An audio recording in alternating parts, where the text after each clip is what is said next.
After explaining the situation in brief, Zhao Yu added, "It seems we're running short on transport ships. I've got 55 fully loaded with 200 million Blue Moon dollars worth of resources." "I understand, Commander. Once we've got the resources, I'll prioritize dispatching 300 transport ships. Each transport ship cost about 10,000 Blue Moon dollars in equivalent resources, so 300 ships would be around 3 million. They had just sent back resources worth a staggering 230 million Blue Moon dollars. How do you plan to spend these resources? First, allocate 50 million to build Earth's laser defense system. Then, I will use another 100 million Blue Moon dollars to enhance our fleet of warships. The remaining will go into establishing the first line of defense." Having settled the matter of resource allocation, Uncle Da asked, "Commander, when will you be back?" "I'll return in about 2.5 days, once the remaining resources are in place." Zhao Yu didn't feel comfortable leaving the job of receiving 800 million Blue Moon dollars worth of resources to the robots. He had to oversee it personally. After a moment's hesitation, Uncle Da stated, "Commander, we received footage from the escort fleet. It seems like you were assaulted on Earth."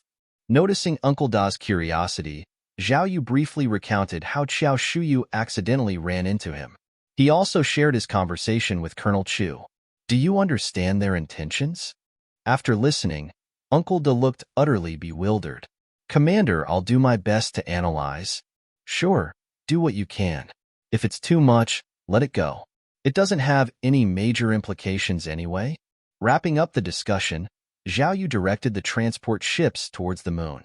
He, however, headed to his temporary residence on Blue Moon in his spaceship, planning to spend the night and participate in the ribbon-cutting event the next day. The moon base. Uncle Da tirelessly worked to decipher Zhao Yu's experiences of the day. Much to his frustration, he couldn't discern Earth's intentions, no matter how much he analyzed. Once again, it touches upon the blind spot of human emotions. Uncle Da sigue deeply. As an owl, he found it tough to grasp certain aspects of human behavior. For him, scientific knowledge came naturally. But when it came to social and cultural understanding on Earth, he found it baffling. He could read every word but couldn't comprehend the underlying meanings.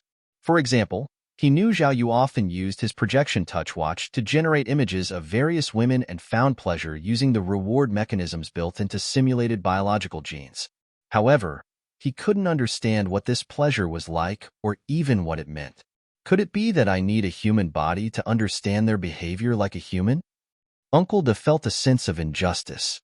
He possessed self-awareness, yet he wasn't human. He picked up a history book and flipped through it, imitating a human.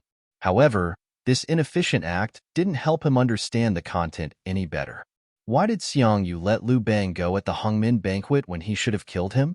Logically, Xiang Yu's optimal decision should have been to kill Liu Bang at the Hongmin banquet. But he didn't and ultimately lost his empire. The moment I felt most human was probably when I secretly meddled with Earth's protective shield. Upon self-analysis, Uncle Da realized his actions were ostensibly for Earth's defense, but there seemed to be a more personal motive.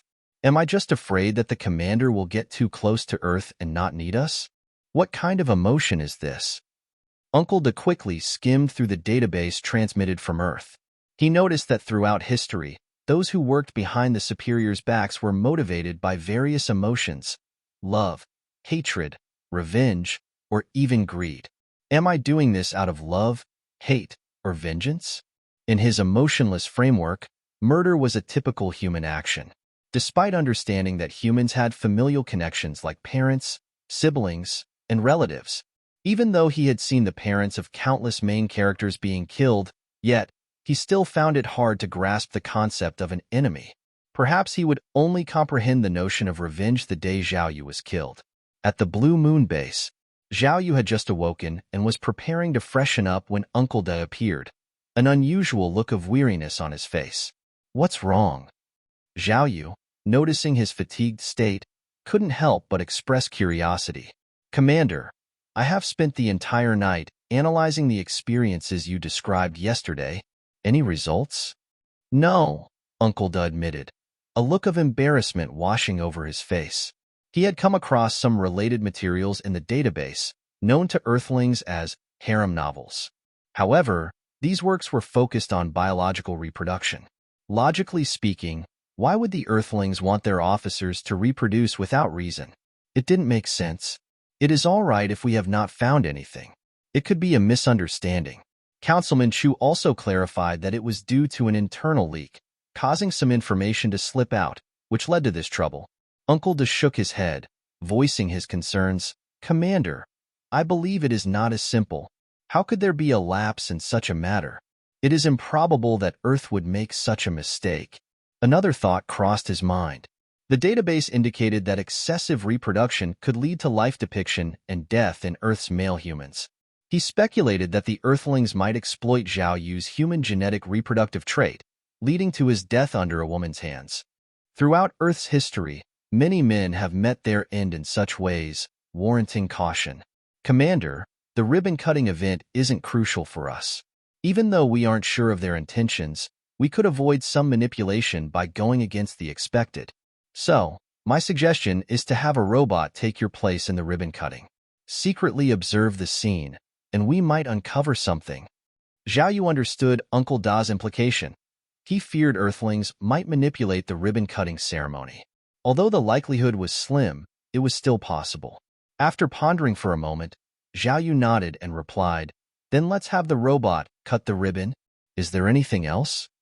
"Yes. The resources worth 230 million Blue Moon dollars that you sent back are in place. The 500 transport ships will be ready in another day. I will ensure they're delivered as soon as they're completed." "All right, that's a minor issue. Handle it as you deem fit." Having finished the discussion, Zhao Yu began his morning routine. After freshening up and checking Earth's time, he noted there were still 2 hours before the ribbon cutting. He didn't linger and promptly boarded the spaceship to make his way. "You're not participating in the ribbon cutting?" Colonel Chu was taken aback and quickly questioned, "Didn't we previously agree on this?" Zhao Yu deliberately brought this up when Colonel Chu was preoccupied, intending to gauge his reaction. In such instances, the first response usually best revealed one's innermost thoughts. From his reaction, it seemed Councilman Chu indeed had something up his sleeve. Perhaps there was a trick brewing post-ribbon cutting. Colonel Chu, realizing his overreaction, coughed and added, "We've made certain arrangements and rehearsals for your ribbon-cutting ceremony. If you're not participating, we might need to reorganize. This is Blue Moon Technology's debut on the global stage. I was hoping for a flawless execution, hence my nervousness. My apologies for the abruptness earlier." Zhao Yu smiled and dismissed the concern. "It's fine. It just means you'll need to adjust the plans." Colonel Chu tread lightly. "It's no trouble. You are free to not participate. But, if I may ask, is there a particular reason?" Zhao Yu shrugged, casting a glance at the sky, and offhandedly commented, "I thought having a robot cut the ribbon could be a good way to advertise the product." Understanding dawned on Colonel Chu. Likely the aliens from the moon didn't approve, leading to the sudden change of plans. "All right, rest assured. We'll handle it.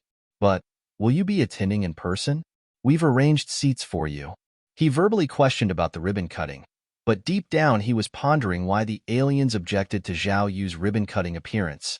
This seemed to be critical information, potentially indicative of the aliens' stance. "How are the seats arranged?" Instead of immediately responding, Zhao Yu asked back. He hadn't forgotten his role. He was representing the aliens in negotiations with Earth. The seats are divided into the main seat and the guest seat. The main seat is a row of seats for your side, our side, and the local side. Your seat is at the center, and there might be a speech segment. After briefly pondering, Zhao Yu responded, "No need for a speech. Leave the center seat vacant. I'll sit on the side." "Understood." Colonel Chu nodded, then continued, "Post-ribbon cutting, it's customary to tour the guests around, showcasing our facilities to the world. Your thoughts?" "They can take a look around, as they please." Zhao Yu wasn't worried about people visiting. The factory was on Earth, after all. Colonel Chu intended to suggest that the host should accompany the guests, but since Zhao Yu didn't seem interested, he let it slide. Worst-case scenario, he could act as the host and guide the guests himself. Once everything was agreed upon, Zhao Yu went off to rest. Unlike others bustling around, he, the host, enjoyed leisure. Munching on melon seeds, He contemplated what Colonel Chu might be planning behind his reactions. Elsewhere, after Colonel Chu briefly communicated about the ribbon-cutting adjustments, he promptly called Xia Du to relay that Zhao Yu wouldn't participate in the ceremony. I hope you can quickly figure out why they didn't want Zhao Yu to be the one cutting the ribbon and appearing in the spotlight. Located in the Chang'an Blue Moon New District, an atmosphere of anticipation hung in the air. To ensure the success of the ribbon-cutting ceremony, Great Xia, the principal organizer, had worked tirelessly through the night. They had erected a grand auditorium, lavishly adorned with high-end decorations. The sheer opulence of the event was hard to ignore. In the most prominent location, a row of tables and chairs had been arranged, designating the principal seat for this event. Between this and the guests' seating, there was a gap, now occupied by an assortment of musical instruments, poised for the warming-up performance. Outside the auditorium, media outlets from all over had already set up shop, busily conducting pre-event interviews. As influential figures from the locality assembled at the entrance to welcome guests, the attendees began to arrive, beating the scheduled time by a good 10 minutes. Those who could attend the ribbon-cutting ceremony were all elites from all walks of life. They were quite familiar with each other and walked back and forth to bond with each other before the opening ceremony. Attention, esteemed guests, please be seated. The ribbon-cutting ceremony will commence shortly, the announcement rang out. On stage, the two MCs, frequent faces on Xiadu TV's Channel 1, were already at their positions. Heeding the call, the guests promptly returned to their seats, casting curious glances towards the front row, wondering who would represent the Blue Moon technology at the event. Seated near the front were the chairpersons of major consortiums, their keen eyes quickly noticing the nameplate at the central position. What's with the sign in the middle? It has no name, someone whispered. Did you notice? Counselor Chu's seat is on the right side of that central seat, another person observed. Tradition dictated the left to hold higher importance than the right. Thus, the row of chairpersons craned their necks, eager to see the name on the left side of the center. Zhao Yu. They exchanged surprised glances, recalling their previous meeting with Counselor Chu. He had mentioned a Zhao Yu while discussing the proxy rights of Blue Moon technology. Why is Zhao Yu's seat higher than Councilman Chu's? One queried, confusion clear on his face. No idea. How did they even arrange these seats? Another wondered aloud. Many among the attendees owned numerous factories and had been part of numerous ribbon-cutting ceremonies. But this seating arrangement was a first. This was the first time he had seen something like this. Amid the low hum of speculation, a group of individuals entered from backstage, proceeding directly to the principal seats. They took their places according to the nameplates. So, that's Zhao Yu? He looks quite young, a remark floated around. Who exactly is he at Blue Moon Company? The nameplate doesn't say. Another voice joined the murmurs. As Zhao Yu and his companions occupied their seats, the MCs officially declared the commencement of the ribbon-cutting ceremony. The air was filled with the rhythmic beat of music from the band in the middle of the auditorium. Simultaneously, the sound of celebratory fireworks echoed from outside. After a 3-minute warm-up performance, the band members withdrew, making way for the introduction segment. The MC started with the middle seat, introducing Zhao Yu first. Please welcome the representative from Blue Moon Technology, Mr. Zhao Yu. Acknowledging his introduction, Zhao Yu rose from his seat, offering a friendly wave to the vast sea of guests before settling back down. Once Zhao Yu's introduction was over, the MC moved on to introduce Colonel Chu and other local hosts, followed by the introduction of the esteemed guests. Then, it was time for the speech segment. The order of speeches ran from left to right, starting from the main seat. The speakers were primarily representatives from various governing departments. Each one extended their congratulations to Blue Moon Technology Company for their grand inauguration. They expressed their commitment to strongly back Blue Moon Technology in the forthcoming times, aiming to collaboratively contribute to the welfare of humanity. When it was Zhao Yu's turn to speak, he remained seated, allowing Colonel Chu to take the spotlight. Colonel Chu caught the crowd off guard with a change in the topic. Seizing the moment, he said, I'll take this opportunity to share with you all the details of Great Xia's robotics. This unexpected shift surprised some of the guests seated further back. They hadn't anticipated such a segment in the event. However, the VIPs in the front row were also shocked. This marked the second instance of a major announcement at a ribbon-cutting ceremony.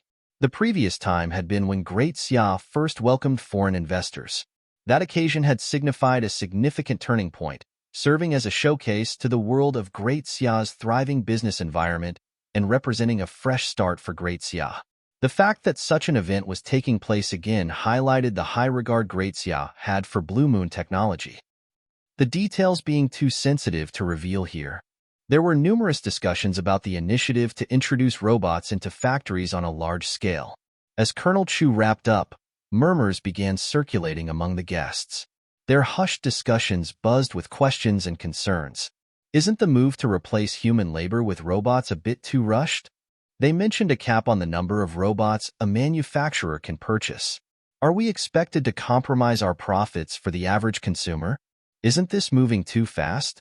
Can robots truly replace all human labor? I'm feeling uneasy about this. Today's robots simply don't possess high enough intelligence. The subsequent speeches by a few others hardly drew any attention. Only when the host announced the official start of the ribbon-cutting ceremony did the crowd refocus. Meanwhile, in the center of the venue, staff members had started to arrange red ribbons and flower balls. As the decorations were put in place, the audience became eager to see who would have the honor of cutting the ribbon. To their surprise, a robot, adorned with a big red flower, walked onto the stage from backstage. A robot? The revelation caused a stir among the guests. No one had anticipated that a robot would have the honor of cutting the ribbon. At this point, the MC picked up the microphone and began his introduction. Blue Moon Technology Company, firmly committed to benefiting mankind, has steadily evolved into the industry leader it is today. The advent of robots promises to revolutionize labor, liberating human hands, and ensuring a dignified life for everyone, regardless of age. We are entering a new era, an era of abundance, where no one needs to toil for survival. The MC's eloquent speech was so compelling that even Zhao Yu found himself contemplating the idea of buying a couple of robots to work for him. Under the spotlight, the robot proceeded to pick up the scissors with precision, cutting through the red silk ribbon. Snapdash! Colored balls cascaded onto the stage. A wave of applause filled the room. Zhao Yu joined in, clapping along with the crowd. Beside him, Colonel Chu leaned in and whispered, "Mr. Zhao, after the tour, we have cultural performances, a dinner, and social activities planned. Will you be joining us?" Zhao Yu glanced at the white-haired men seated in the front row. He doubted he shared much in common with them. Turning to Colonel Chu, he responded, "I think I'll pass. You guys go ahead. I've got some other things to attend to. I'll take my leave first." "Very well.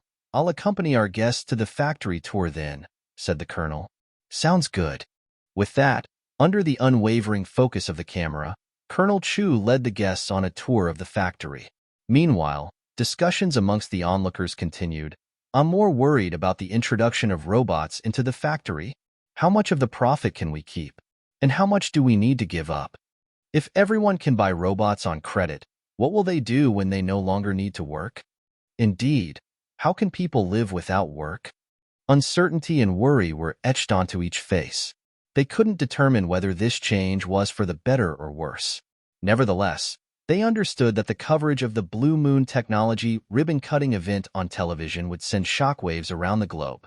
The publicity for the Blue Moon Technology ribbon-cutting ceremony was overwhelming, even before the event had started. Almost everyone worldwide sat in front of their televisions, eagerly waiting to see the unveiling of Blue Moon Technology. Among the spectators were Zhao Yu's classmates. They had all gathered at He Jingshuan's house specifically to watch this ceremony. "Next, please welcome the representative of our organizer, Blue Moon Technology," announced the MC. As the MC introduced Zhao Yu, everyone's eyes widened in surprise. The moment they saw Zhao Yu step onto the stage, they were all stunned. 2. Zhao Yu. Is he representing Blue Moon Technology? The room gradually fell silent as they saw that Zhao Yu was the only representative from Blue Moon Technology. They remained speechless until the robot had finished cutting the ribbon and Zhao Yu had exited the stage. Only then did everyone regain their senses. He Jingxian turned to her friends, their eyes filled with shock and confusion. "Who do you think Zhao Yu is?" she asked. To be able to represent Blue Moon technology at the ribbon-cutting ceremony, nobody dared to finish the sentence, as if the words were too heavy to utter. Drawing in a deep breath, He Jingxian suggested he might be one of the founders of Blue Moon technology. As she recalled the recent instances of meeting Zhao Yu, she was struck by his composed demeanor. With a sigh, she remarked, "Zhao Yu. He's in a different world from us now." No. Gao Qi objected. "He might be in a different world from you guys, but he's still in mine." The other students glanced at Gao Qi, shaking their heads in disagreement. "Gao Qi, didn't you say before that you and Zhao Yu were from different worlds?" "Yeah, you and him are a thing of the past." Disdain was evident among some. They were all classmates, so why put on such airs? "Watch and see. Zhao Yu will definitely come back to me," Gao Qi declared defiantly. Then, she turned around and left, her feelings, embarrassment, anger, or both unclear. The underground base in Xiadu. The time for a top-secret meeting has come again. All 9 members of the council, apart from Colonel Chu, are present. Councilman Sun takes the lead. Without wasting any words, he dives straight in. Today's meeting is called because it's an optimal time to. The majority of the alien fleet has returned to the moon, transporting rare Earth resources, leaving Earth's defenses weak. Zhao Yu is in Chang'an for the ribbon-cutting ceremony, undoubtedly accompanied by several spaceships. Furthermore, the cage that aliens plan to install around Earth isn't built yet. Given these points, we have 2 strategies that need immediate resolution. Firstly, concerning the blockade by moon-based aliens, should we dispatch a spaceship to venture into deep space for help? Secondly, since the aliens are negotiating with us through Zhao Yu, should we send individuals to the moon, infiltrate their ranks, and take his place? Councilman Sun briskly lays out the situation. "Now, let's commence the discussion on the first strategy." Upon hearing this, Councilman Zhou is the first to respond. Sending a spaceship away from Earth seems ill-advised. If what Zhao Yu says holds true, and the universe follows the dark forest law, then wouldn't we be marching towards our own doom? The 2 councilmen next to him agreed. Other civilizations surely exist in the universe. Our prime move should be to conceal ourselves. The rest of the councilmen keep their thoughts to themselves for now. Councilman Sun then says, "Indeed, we need to hide ourselves if there are other civilizations in the universe. But what's the point if the moon-based aliens have already seized control of our Earth? Plus, let's not forget, Zhao Yu was the one who proposed the universe adheres to the dark forest law. Under normal circumstances, they should have wiped us out instantly, yet here we are. Why? Because the moon-based aliens are waiting for their mothership to be repaired before striking. Does anyone see a flaw in this reasoning?" The councilmen shake their heads. The think tank members' analysis was already very clear that day. Thus, our current peace is merely temporary. Don't let the aliens' fleeting and deceptive kindness blind you. Councilman Sun continues, "The countdown to Earth's annihilation has begun. Only by seeking external help can we hope to survive in the tight spot we're in. If we don't reach out to the depths of space for aid, we'll certainly be obliterated by the moon aliens within 6 months, or 3 years at most. But if we do seek help from deep space, even if the other alien civilizations intend to obliterate Earth, they'll inevitably clash with the moon aliens first. Fight fire with fire, survive amidst chaos. This is the grim reality we're forced to accept. Furthermore, if the universe really does obey the dark forest law, then yes, we have a mere 0.01% chance of survival. But if no, then the Universe Federation would intervene to prevent the moon aliens from destroying us, effectively increasing our survival odds by 50%. Having said all he intended, Councilman Sun believes everyone present can comprehend the gravity of the situation. Let's put it to a vote. Those in favor, please raise your hand. He raises his hand first. Apart from him, only 2 others raise their hands. A frown forms on Councilman Sun's face as he turns to Councilman Zhou, confused. Councilman Zhou shook his head, dismissing the idea. "That's reckless. We must delay this proposal. Once we transmit a signal, we'll exhaust all our chances of reconciliation with the moon's aliens. Recognizing the futility of the current topic, Councilman Sun chose to move forward. He prompted, "Let's delve into our second plan. Should we dispatch a human envoy to the moon, infiltrating the alien ranks? Zhao Yu is clearly from Great Xia, only he was seized by aliens 5 years ago, his mind reshaped. He commands such respect from us that we can't even exercise the power of Great Xia autonomously. We resort to appeasing him with women. The core issue is that Zhao Yu is deeply trusted by the aliens, serving as their representative in negotiations with us. But what in his words are the thoughts of the aliens, and what are his own beliefs? For us, it remains unknown, yet we're obligated to adhere to it strictly." The blue moon loomed overhead, disturbing everyone's sleep as they feared its potential descent to Earth. Likewise, the information acquired from Zhao Yu is tainted with his bias, obstructing our ability to speculate and understand the genuine intentions of the aliens. Hence, we must send someone across at all costs, infiltrating the alien core. Ideally, they should replace Zhao Yu as our negotiator. If the aliens have mastered brainwashing technology, it doesn't seem to be of any use even if we send them over, Councilman Zhou interrupted. Councilman Sun shook his head, dismissing the idea. Their brainwashing technology isn't that profound. It's not something that can command absolute obedience. If that were the case, they would have exploited us by now. Why would they bother sending Zhao Yu to broker deals? Moreover, he added, even if the person we send over cannot gain the aliens' trust like Zhao Yu, they'd surely seize an opportunity to gather intel within the moon alien base. I hope they could relay information back to us before the moon aliens wipe us out, giving us some time to react. Councilman Sun sighed deeply, uttering slowly, "Our blue planet teeters on the brink of disaster. On the surface, all seems calm, but we are a small vessel in a vast ocean, threatened by a storm, at risk of capsizing at any moment. The actions we're taking may not save our planet, but they might increase our chances of survival.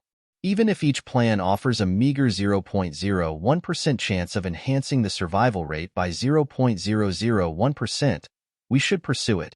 His words echoed in the hearts of those present, stirring a somber mood.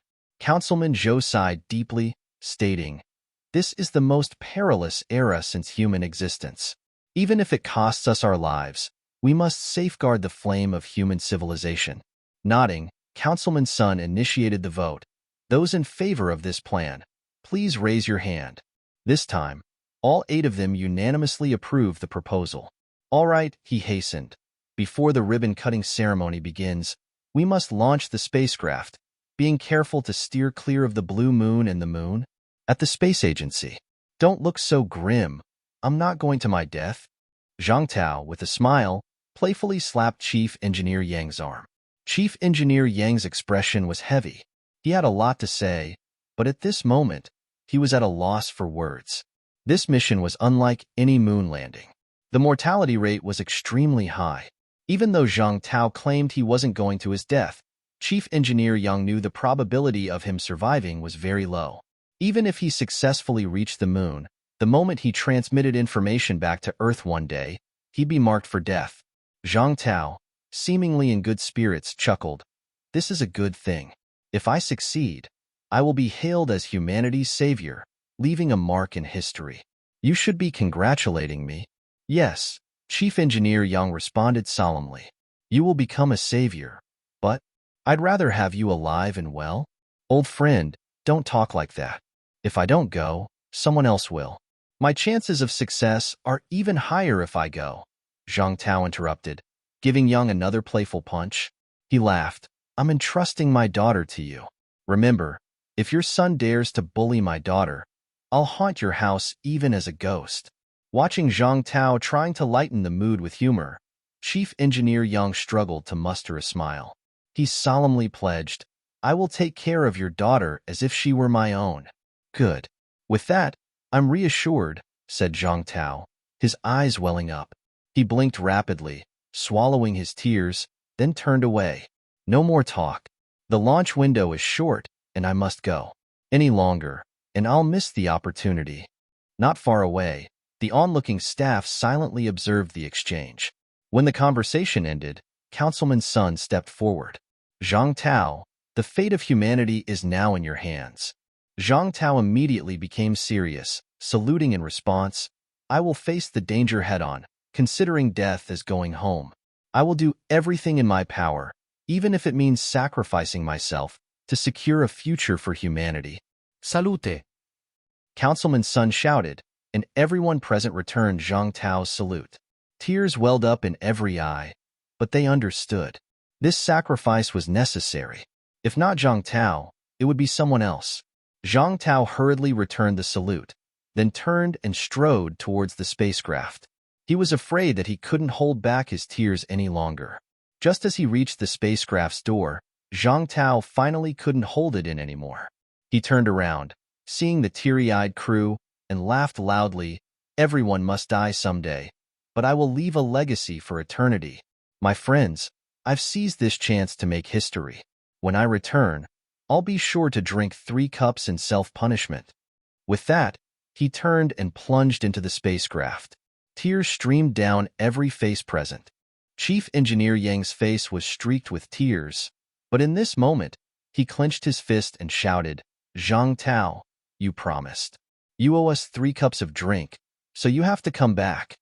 Zhang Tao didn't look back, but just before he disappeared from sight, he waved. Watching Zhang Tao's heroic departure, Councilman Sun was moved and loudly declared, Zhang Tao, we await your victorious return. Upon hearing this, all the staff could no longer hold back. In unison, they shouted, Zhang Tao, we await your victorious return. Their voices thundered, shaking hearts and resonating in the ears of all present. The spacecraft door closed, and Zhang Tao, who had kept his cool until now, finally couldn't resist any longer and tears trickled down his face. With people like you, our nation has nothing to fear. After leaving the ribbon-cutting ceremony, Zhao Yu found a secluded spot, boarded a spaceship, and quickly left Earth. Upon reaching the sky above the moon, where communication was restored, Uncle Da's image materialized instantly. Sir, while you were at the ribbon-cutting, the Earth folks pulled a little stunt. They launched a manned spacecraft from Xiadu base. Is that a problem? Asked Zhao Yu, puzzled. Uncle Da explained, I had sent a dozen or so saucers to covertly lurk near Earth's secret bases. Xiadu base was one of them. They made quite a show, like they were up to something big. It caught my attention. Uncle Da instantly projected an image. In the video, a spacecraft made by the people of Earth was flying through space. Where is it headed? Based on the current trajectory, it's headed for the moon. Is there someone on board? Yes, it's one of the 3 we captured earlier, named Zhang Tao. Zhao Yu frowned slightly. The Earth folks had launched a spacecraft to send a man to the moon without his knowledge. What were they up to? Are there any weapons on the spacecraft? He suspected that Earth might want to use nuclear weapons to destroy his moon base. None. Uncle Da shook his head.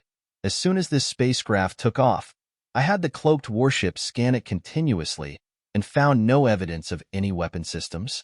And the fuel the spacecraft carried was only enough to reach the moon, not enough to return. Zhao Yu became even more confused. So you're saying that even if this spacecraft reaches the moon, it can't blow anything up? Correct. What are they trying to do then? Uncle da was equali clueless. He could only show the recording from before the spacecraft took off. The video had 2 perspectives, one from high above and another from close to the ground, both filmed by cloaked saucers. As the video started, everything looked normal. It was just a group of staff sending Zhang Tao off. But when Zhang Tao said, I will sacrifice my life for my country, I fear not death, Zhao Yu's face showed surprise. What is he trying to do? But after watching the whole thing, besides the sense of heroism and sadness, there was no useful information. He only knew Zhang Tao was going to die, but he didn't know how he planned to do so. The destination is the moon, and there are no weapons on the spacecraft accompanying him. A puzzled look crossed Zhao Yu's face. Could it be? He plans to be like the protagonists in Bollywood movies, going alone, weaponless, behind enemy lines, to act as the situation demands and destroy my moon base? That's just ridiculous. Uncle Da, do you have any idea what they're up to? I don't. Uncle Da shook his head. The electromagnetic signals on Earth are currently chaotic. Unless it's face-to-face or overheard by a spaceship, we can't eavesdrop using electronic devices. Plus, they were very cautious. Not a single person at the scene was wearing a projection touch watch. If someone had brought a watch, with the back door they left, they could retrieve past information, but without a wireless network, they'd need to retrieve the watch to view it. Zhao Yu rubbed his chin, lost in thought for a long while, yet he still couldn't figure out why Zhang Tao was heading to the moon. Uncle De asked, "Should we destroy this spaceship?" "No, I want to know what they're up to." He shook his head and said, "Keep the spaceship under full surveillance with the flying saucers. Let's see what he does when he gets to the moon." Back at the Shidu base, Colonel Chu immediately asked for an update. Was Zhang Tao's spaceship discovered by the aliens? Yes, it was found 5 minutes after leaving Earth. Now, although the radio signals are disrupted, the expert team has used quantum entanglement, which operates at a much higher frequency than radio waves and is closer to light waves. They placed 2 entangled particles 1 and 2 on the spaceship. When Uncle De discovered the spaceship and inadvertently observed particles 1 and 2, the entanglement state of particle 3 on the Earth changed, and the information was transmitted back. However, it's uncertain whether he is still alive. Colonel Chu continued, "Did the aliens come to the base to negotiate?" No. Nearly 5 hours had passed since the incident, and the aliens hadn't come to accuse us. Work at the Blue Moon Technology Factory was also not halted, so it seems that they don't want to cause a scene. Colonel Chu heaved a sigh of relief, didn't linger in the upper layer, and directly went to the deepest part to restart the council. He didn't get hung up on the fact that Xiadu had done these 2 things without notifying him, and directly convened a meeting to discuss countermeasures. Now, there is a superficial peace between us. After the opening remarks, Colonel Chu got straight to the point. "I propose that we invite the world's top scientists to Great Xia to establish a super science research institute, to study alien technology while looking for breakthrough points. To leapfrog 50 years of technological advancement in 3 to 5 years is incredibly difficult, but they can't just sit and wait to die. They must try." "I agree. I agree." The proposal passed unanimously. Colonel Chu then said, "As for the plan to preserve the human seed, it should be implemented as soon as possible." One of the wise men stood up and said, "The Dragon Palace plan has been finalized. The expert group is researching how to ensure that the Dragon Palace can withstand the pressure 40 kilometers under the sea and allow humans to reproduce. The underground city plan has been completed, and the location has been selected in the uninhabited area. Our idea is that if the aliens destroy the Earth, they will definitely only eliminate humans and take resources. The probability of the uninhabited area being bombed is the lowest, and the chance of being discovered is also the lowest. Now, we can take advantage of the electromagnetic wave disruption, and the aliens can observe the Earth on a large scale to start digging." Colonel Chu nodded and asked, "How big is it?" According to the expert group, as many of these underground cities should be built as possible. Each one doesn't need to be too large. As long as one isn't discovered, it can preserve the human seed. So, each underground city, half men and half women, a total of 98 people. According to the planned allocation for reproduction, we can ensure normal genetic inheritance.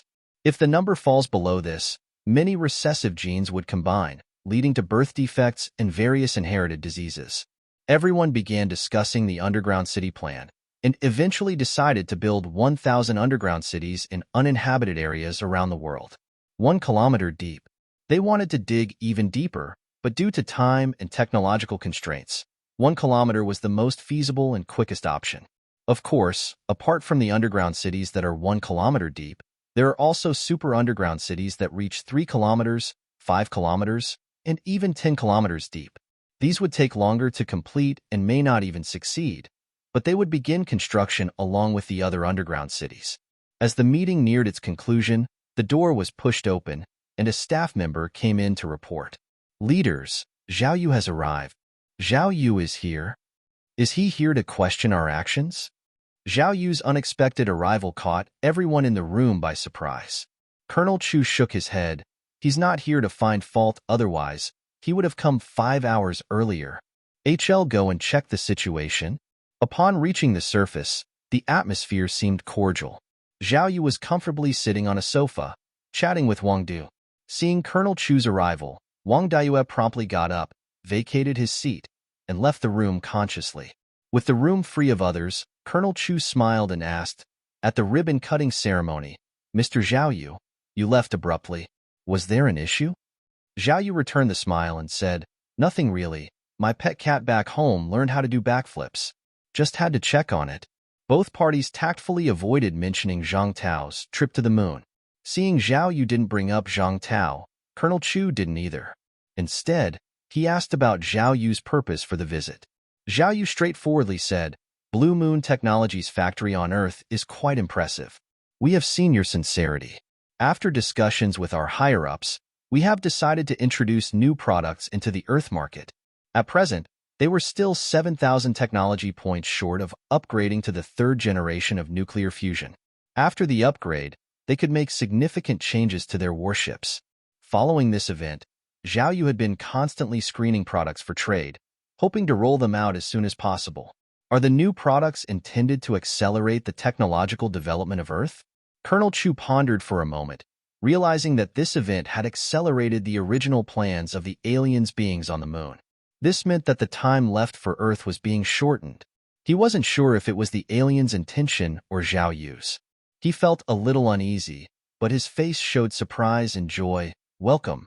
Your technology has benefited the people of Earth. On behalf of everyone on Earth, I thank you. Do you know what products will be introduced this time?" The technology tree at the moon base was largely focused on weapon development. There weren't many lifestyle technology products that could be put forth.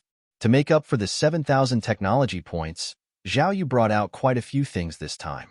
"I noticed that there are many high-rise buildings on Earth, and most rely on elevators. The number of deaths caused by elevator malfunctions each year is staggering.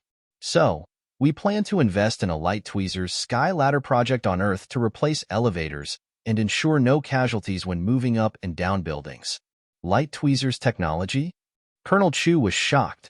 He hadn't expected the aliens on the moon to bring out this technology. He recalled his first meeting with Zhao Yu. Zhao Yu had descended from the sky like a deity using light tweezers technology. The scene was still vivid in his mind. Colonel Chu probed, "How much Blue Moon dollar would one light tweezers sky ladder cost?" 800 Blue Moon dollar per unit. What do you think? Zhao Yu's primary objective this time was to recover technology points, so the asking price was fair. Light tweezers technology could roughly recover 500 technology points. Colonel Chu made a quick calculation and found the price to be reasonable. He nodded in agreement. After concluding the first deal, Zhao Yu moved on to introducing the second product. "I've noticed that many people on Earth spend their entire lives in the same place, never getting a chance to experience the beauty of other parts of the world. Some people, for example, are born in the tropics and have never seen snow. Therefore, we're planning to invest in an environmental simulator that would let people from around the world experience different landscapes." He had previously refrained from trading this atmospheric simulation technology for fear of Earthlings colonizing the moon as neighbors. But now, with plenty of spacecrafts and warships manufactured and an impending blockade on Earth, he was not worried about them escaping to the moon.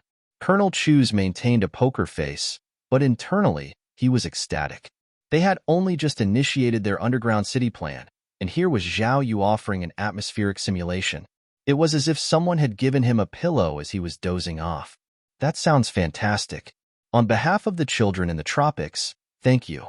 May I ask the price of this product?" 1,000 Blue Moon dollar. Zhao Yu had priced it according to the exchange rate of other products. However, this product's commercial value wasn't high. So, Zhao Yu was open to a lower price. As long as he could sell it, he could earn 2,000 tech points, even if it sold for just 100 Blue Moon dollar. Deal. Zhao Yu was surprised that Colonel Chu agreed so quickly, but he didn't overthink it and went straight on to introduce the third product. "I've noticed that your underground resource extraction seems a bit slow. Many mineral resources remain unexploited. This could impact our trade, so I'm considering selling you a high-efficiency shield tunneling machine. This could help you improve your underground mining efficiency." A shield tunneling machine? Colonel Chu was taken aback. He even wondered if Zhao Yu had been eavesdropping on their conversations. Their underground city project was inconvenient and time-consuming with Earth-owned technology. An alien shield tunneling machine could potentially help them build a deeper, larger underground city. To Zhao Yu, the shield tunneling machine was an early-stage base development technology that was only useful for digging underground. Selling it to Earth was a perfect opportunity to earn 500 tech points. Colonel Chu's reaction was brief, but Zhao Yu still noticed it. Did they really need this machine? Zhao Yu initially planned to quote 1,000 Blue Moon dollar, but seeing the Colonel's response, he tested the waters by saying 10,000 Blue Moon dollar each. What do you think? Colonel Chu tried his best not to give anything away and asked about the tunneling machine's power capacity. Once he heard that the machine could dig up to 2 kilometers underground, he could no longer hold back and agreed to the deal. If they were willing to pay 10,000 Blue Moon dollar each, were they planning to build an underground base? Zhao Yu was almost certain of it, but he didn't mind. As long as the Earthlings didn't cause trouble for him or self-destruct, leaving him unable to reclaim technology points, they were free to do as they pleased. After all, Zhao Yu had no intention of providing any weapons-related technology. That was a safety line he wouldn't cross. With Earth's own weapons research, catching up to him was an impossibility. With the shield tunneling machine deal in place, Zhao Yu moved on to discuss the next product. Your planet's power generation efficiency is too low. I'm considering investing in a nuclear power plant. What do you think? A nuclear power plant? Colonel Chu was stunned for a moment, but he quickly realized that this was an alien nuclear power plant. His breathing quickened as he said nervously, "Is it a nuclear fusion power plant?" Of course. Zhao Yu nodded. This was the major part of his technology point reclamation plan. The first-generation nuclear fusion power plant, once traded successfully, could net him 4,000 technology points, which included tech points previously spent on various nuclear fission technologies. Such foundational and preliminary technologies only provide benefits during the first reclamation. If he wanted to trade the second-generation nuclear fusion power plant in the future, he would only get back the 5,000 technology points spent on the upgrade, unable to reclaim the foundational technology points. Out of 50,000 technology points, nearly 20,000 were spent on 7 foundational technologies in various research institutes and couldn't be reclaimed. The remaining near 10,000 points were mostly spent on various weapons and spacecrafts and warships. Then, there were the 3,000 technology points spent on building the first, second, and third-generation nuclear fission reactors, and 1,000 on the first-generation nuclear fusion, and 5,000 on the second-generation nuclear fusion. Other than trading the first-generation nuclear fusion technology to reclaim technology points, he had no other way to quickly gather 10,000 technology points. You're really going to invest in a nuclear fusion power plant on Earth? Colonel Chu couldn't help but stand up. Would these aliens dare give them such technology? Weren't they afraid they'd turn against them? Zhao Yu didn't seem to mind. Nuclear weapons might be effective within a planet, but their power was significantly reduced in the vacuum of space. This was because nuclear weapons attack mechanisms include electromagnetic pulses, shock waves, and high-temperature explosions, along with some radiation pollution that targets living creatures. But in the vacuum of space, a nuclear explosion wouldn't cause a shock wave due to the absence of air pressure difference. Moreover, any radiation produced by the explosion wouldn't settle down in the space environment, rendering it ineffective. The only somewhat useful effect left would be the short-term release of high-energy particles during the explosion, which could produce a strong electromagnetic interference and affect electronic equipment. Colonel Chu took 2 deep breaths to suppress his excitement. Then in a deep voice, he asked, "Mr.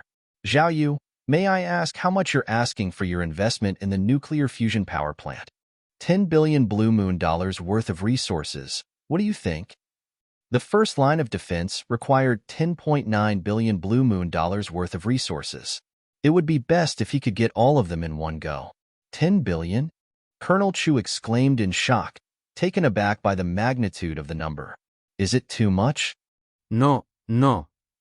Colonel Chu quickly responded, "I will make a phone call now to check how much rare earth resources are left in the global reserve." Mr. Zhao, please wait a moment.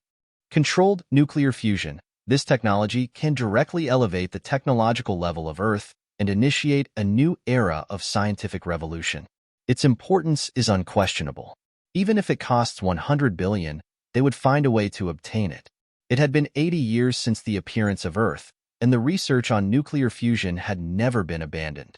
The scientific community still had no clue, and there were too many technologies that were lacking. Uncontrolled nuclear fusion has been studied since the appearance of Earth 80 years ago, but the scientific community still lacks any significant breakthroughs due to the numerous technological challenges. Colonel Chu hurriedly left, forgetting to arrange someone to accompany Zhao Yu. As they reached the deepest part of the base, the council members eagerly approached to inquire about the situation. "Councilman Chu, is Zhao Yu here to accuse you? How's the situation?" Colonel Chu responded directly, "We'll discuss that later. Zhao Yu wants to trade for the nuclear fusion power station." "What?" The entire room was taken aback. "Is he really willing to give us this technology?" "That's what he said." Colonel Chu nodded and continued, "However, the asking price is 10 billion. Do we currently possess that much?" "Forget about 10 billion. I would give him 100 billion. Councilman Zhou exclaimed excitedly. "Hurry, make a call now and find out how many resources are available worldwide." The representatives were thrilled. Although they didn't comprehend the scientific details, they were well aware of the significance of controllable nuclear fusion technology. Instantly, the entire underground base was filled with the sound of phone conversations. All the staff members were diligently contacting countries around the world to inquire about the quantity of available resources. After 10 minutes, the phone calls gradually ceased, and everyone summed up the numbers they had obtained. "How much?" "We can only gather around 2 billion. Is that all?" "Most of the resources are still deeply buried underground. These are the ones we can access quickly." "How long will it take to gather 10 billion? "Approximately a month."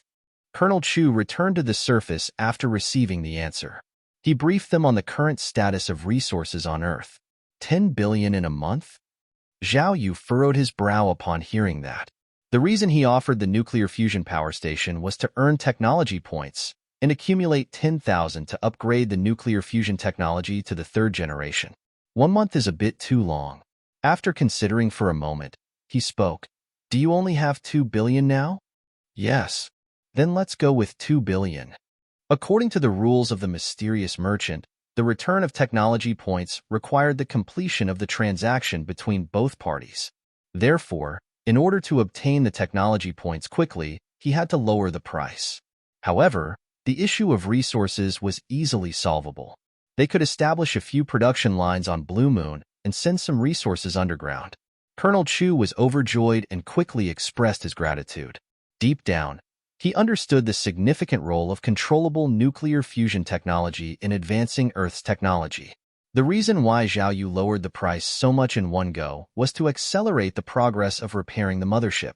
2 billion blue coins worth of resources. It will take about 3 days to gather them. Also, regarding the location of the nuclear fusion power station, it would be better to place it in a coastal city. Deuterium and tritium are isotopes of hydrogen, and it's more convenient to extract them from seawater. Colonel Chu felt a bit concerned and asked, "Mr. Zhao, will there be any radiation from this nuclear power plant?" Nuclear fission power plants usually produce a large amount of nuclear waste. Although scientists believe that nuclear fusion power generation didn't generate nuclear waste, he still wanted to clarify to choose the right location. "There will be no nuclear waste or radiation," Zhao Yu replied with certainty. Colonel Chu breathed a sigh of relief and said, "In that case, I would like to place the nuclear power plant in Shanghai. What do you think?" "You can decide as you wish, as long as it's along the coast." With the deal settled, Zhao Yu left. Just as he returned to Blue Moon, thousands of battleships flew in from outer space. "Commander, 500 transport ships carrying protective shield materials have arrived. They can be installed at any time. Additionally, there are 500 warships stationed at the Blue Moon base." "Then let's start the installation. You can make arrangements for the guards and patrols at the Blue Moon base." These were all minor tasks. Zhao Yu gave a simple instruction and explained the details of the transaction with the Earth before taking a rest. 1 minute left until the sale of 100,000 robot workers. Please call 400-800. At this moment, All the television programs on Earth were broadcasting the live sale of robot workers. These 100,000 units were the production output of the 3 factories in Chang'an Blue Moon New District. When any resident of Earth purchased one, they only obtained the right to use it and earn money on behalf of ordinary people. The ownership still belonged to Blue Moon Technology Company. Brothers and sisters, after deducting the 5 insurances and 1 fund for each of the 100,000 robots, you'll have 10,000 Great Xia dollars left after taxes. Even if you don't have money on hand, you can participate in an interest-free loan. You can buy first and repay the loan later, and the repayment will be taken care of by the robot. The popular live streamer Jechi was sitting in the live broadcast room, accompanied by an official from Great Xia. I asked our staff in Great Xia, if you take a loan, the monthly deduction would be 8,000, and the total repayment period would be 12.5 years. This means that once you get this robot worker, you can just relax at home and earn 2,000 yuan every month. The robot will also take care of your insurance and funds. Furthermore, after 12.5 years, the robot's loan will be fully repaid, and all the money it earns each month will go into your pocket. As Jechi spoke, she turned to the Great Xia official and asked, Director Wang, I heard that our robots have an insurance program. Can you provide more details? Director Wang looked at the camera and smiled, saying, for $1 million robot, the annual insurance premium for the first 10 years is only $3,000. Regardless of any faults, as long as it's a quality issue, it will be covered and replaced. As the countdown approached its end, Jechi quickly intervened and exclaimed, counting down, 3, 2, 1. Click the link. Brothers and sisters, don't miss out. Before Jechi could finish her sentence, a look of shock appeared on her face. It's gone, it's gone. 100,000 robots were sold in just 1 second. These are $1 million robots, and with 100,000 units, that's 100 billion. Jechi was taken aback. The total sales she had achieved in an entire year amounted to only 100 billion, but this time, it reached 100 billion in just 1 second. This was because only 100,000 robots were initially available for sale. The comment section was flooded with comments, scrolling at a rate of tens of thousands per second. Many netizens were disappointed that they had missed out on the opportunity. Observing the lively comments, Jechi hurriedly added, for those who didn't manage to get one, don't worry.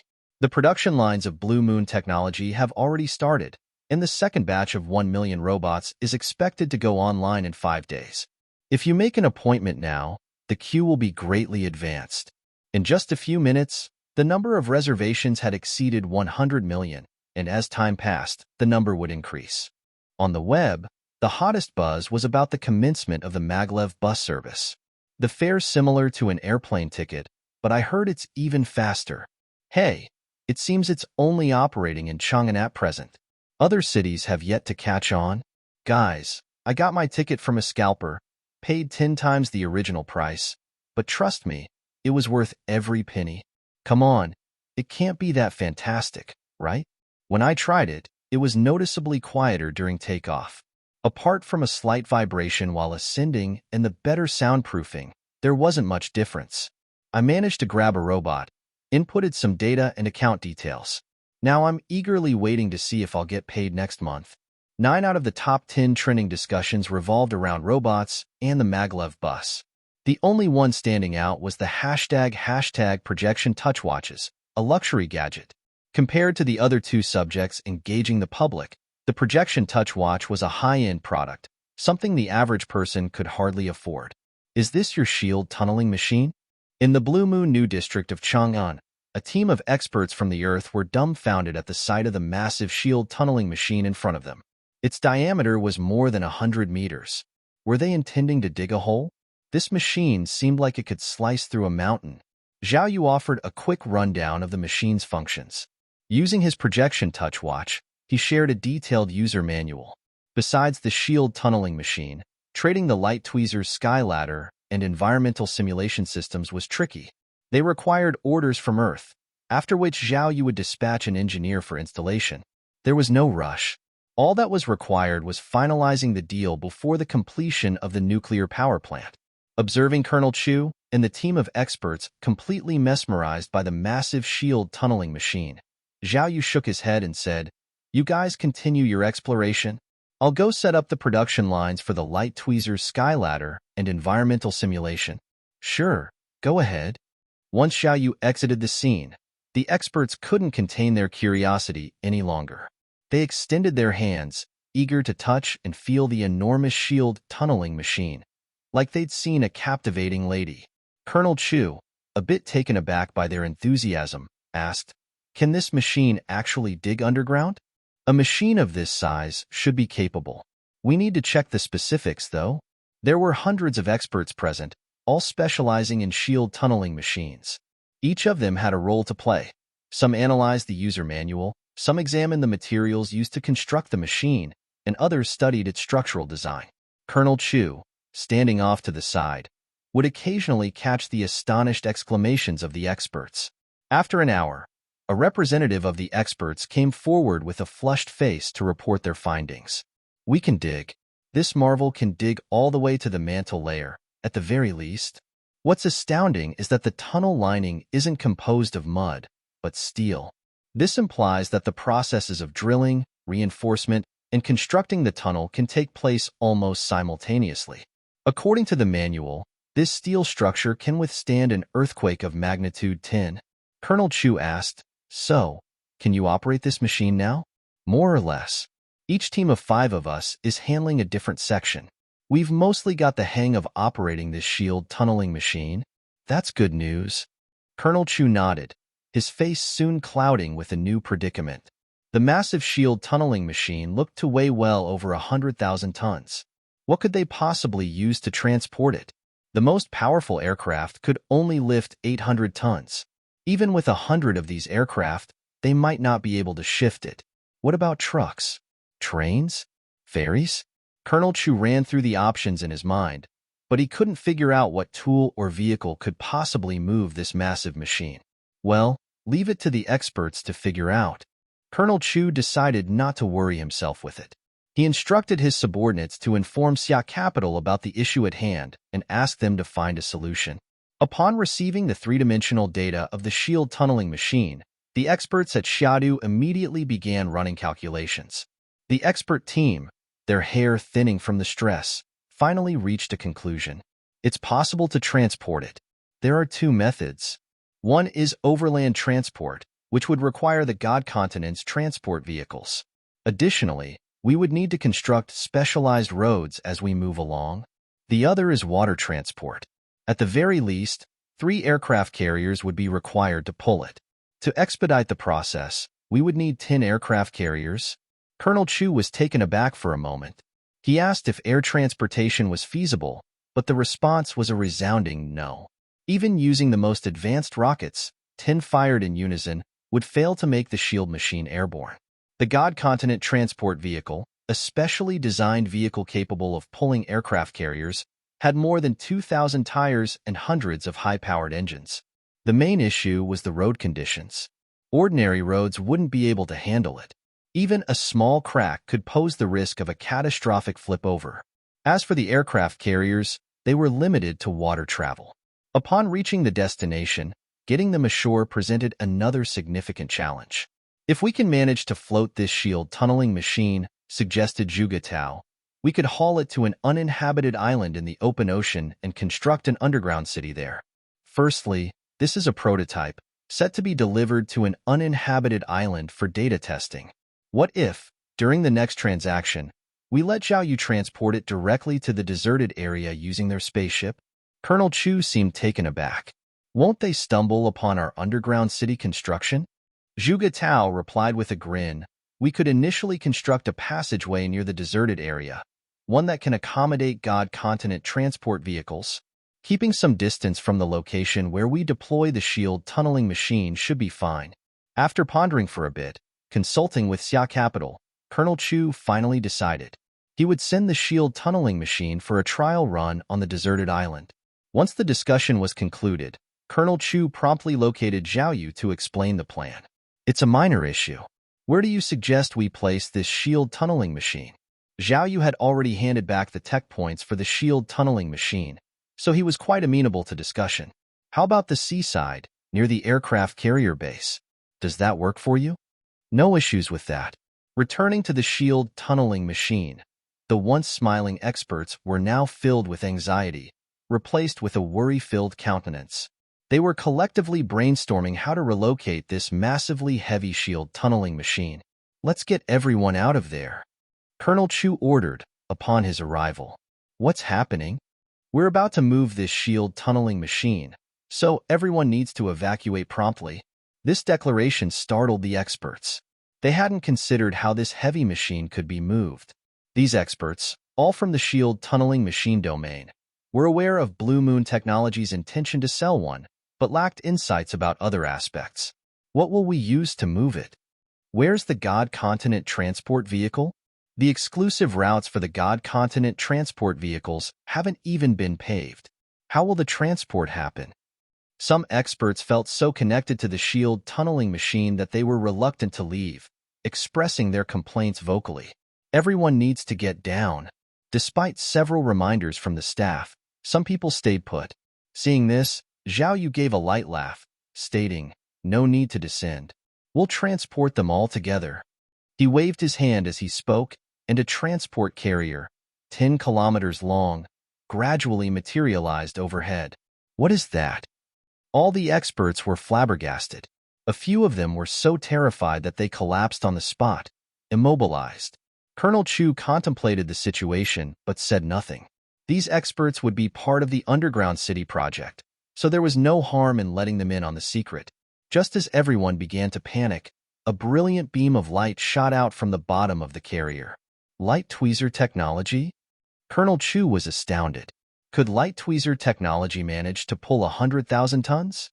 The following moment, everyone present, including the shield tunneling machine, was pulled upwards by a mysterious force. They began to float gently towards the gaping maw opening at the base of the spaceship. In the next second, everyone present, including the shield tunneling machine, was pulled by a mysterious force. They slowly floated up and flew toward the huge mouth at the bottom of the spaceship. Incredible! Colonel Chu couldn't believe it. He'd underestimated the strength of the light tweezer technology. He'd thought it was impressive enough on its own, but had never dreamt it could lift such an enormous weight.